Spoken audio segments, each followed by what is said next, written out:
ஹரியோம். உலக மக்கள் அனைவருக்கும் என் அன்பார்ந்த வணக்கங்கள். நாம் இன்று ஞானப்பாதையில் காண இருப்பது, மனித வாழ்க்கையில் எதை கடைப்பிடிக்க வேண்டும், எதை கடைப்பிடித்தால் மனித வாழ்க்கையின் தரம் உயரும் என்பதை தெளிவாக புரிந்து கொள்ளலாம்.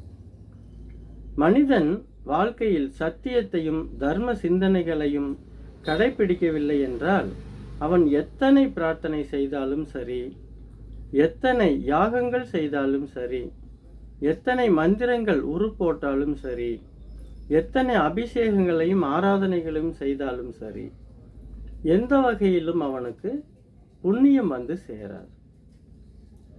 மற்றவர்களுக்கு உதவும் குணம் இல்லை என்றால் இறைவன் அருளை அவனால் பெற முடியாது.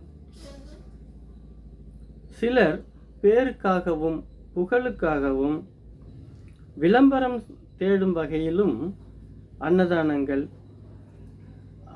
அதேபோல் அபிஷேகங்கள், ஆராதனைகள் எல்லாம் செய்கிறார்கள். அது இறைவனுக்கு தெரியுமல்லவா? நமக்கு தெரியாது. அவன் என்ன நோக்கத்தோடு செய்கிறான் என்பது நமக்கு வேணால் தெரியாமல் இருக்கலாமே தவிர, இறைவனுக்கு தெரியாதா? நம்மை படைத்தவருக்கு எறும்பு நடக்கும் சத்தத்தை கூட அவரால் கேட்க முடியும் என்கின்றார். அப்படி என்றால் நம் மனதில் நினைக்கக்கூடிய அந்த நினைவு நிச்சயமாக இறைவனுக்கு தெரியும். அதனால் நாம் எப்பொழுதும் தர்ம சிந்தனையோடு வாழ்வது மிகச் சிறந்தது. ஆசைகள் மீதம் இருந்து உயிர் பிரிந்தால் அதற்கு பேர் மரணம். உயிர் இருக்கும் போதே ஆசைகள் நம்மை விட்டு பிரிந்து சென்று விட்டால் அதற்கு பேர் ஞானம். கண்ணுக்கு தெரிந்த எதிரிகளை விட கண்ணுக்கு தெரியாத எதிரிகள் நம்மை சுற்றி ஏராளமான மக்கள் அனுதினமும் நம்மை சுற்றி குளிபறித்து கொண்டே இருக்கிறார்கள். ஒரு வார்த்தை சிக்கிவிட்டால் போதும், அதை வைத்து பல சங்கடங்களை நமக்கு உருவாக்கி விடுவார்கள்.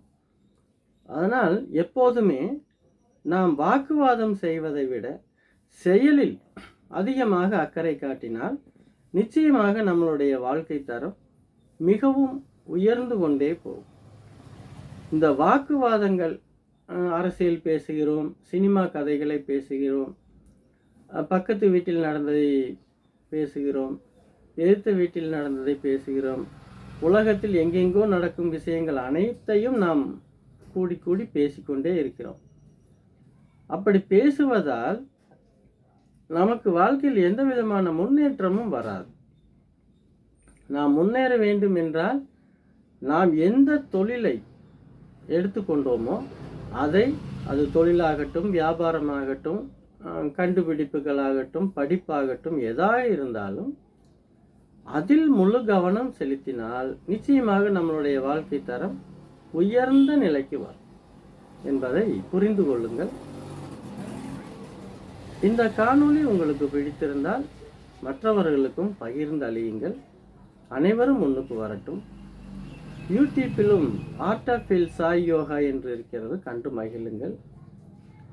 இந்த காணொளியை 11,000 மக்களுக்கு மேல் பார்த்து வருகிறீர்கள். மிகவும் மகிழ்ச்சியாக இருக்கிறது. இந்த சொல்லும் சொல் உங்களுக்கு பயனுள்ளதாக இருந்தால் அதை பயன்படுத்தி முன்னுக்கு வந்தால் எனக்கு ஆன்மீகத்தை கற்றுக் கொடுத்த குருநாதர் சுவாமி சிவானந்தருக்கும் மன மகிழ்ச்சியாக இருக்கும். நாங்கள் இருவருமே ஆத்மபூர்வமாக உங்களை வாழ்த்துகின்றோம். நல்லபடியாக சிந்தனை செய்து வாழ்க்கையில் முன்னுக்கு வாருங்கள். அதுதான் என்னுடைய ஆசையும் கூட. ஞானம் பரவட்டும். மீண்டும் நாளை சந்திப்போம். நன்றி.